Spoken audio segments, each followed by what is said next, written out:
बहुत ही प्यारा एक भजन है, सुनिए और कमेंट में बताइए कि कैसा लगा। शेयर करिएगा, जो लोग नए हैं वो जुड़ भी जाइएगा। तो ये प्यारा सा भजन सुनिए। भगवन से नैया लगाइला मिट जाई है भरमवा,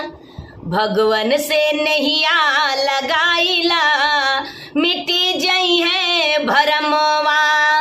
मिट जाई है भरमवा, मिट जाई है भरमवा, भगवन से नैया लगाइला मिटी जाई है भरमवा, भगवन से नैया लगाइला मिटी जाई है भरमवा। पास खड़ा हरि सूझत नाही, पास खड़ा हरि सूझत नाही, पास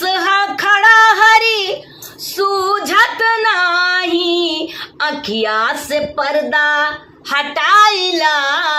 मिट जाई है भरमवा, अखिया से पर्दा हटाइला मिट जाई है भरमवा, भगवन से नैया लगाइला मिट जाई है भरमवा, मिट जाई है भरमवा, मिट जाई है भरमवा, भगवन से नैया लगाइला मिट जाई है भरमवा।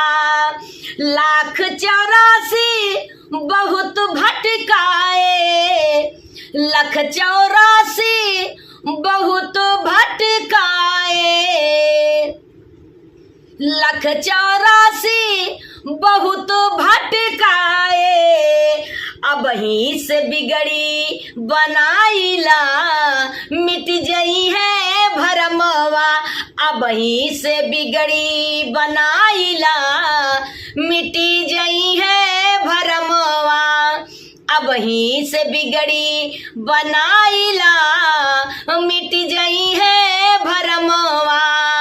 मिट जाई है भरमवा, मिट जाई है भरमवा, भगवन से नैया लगाइला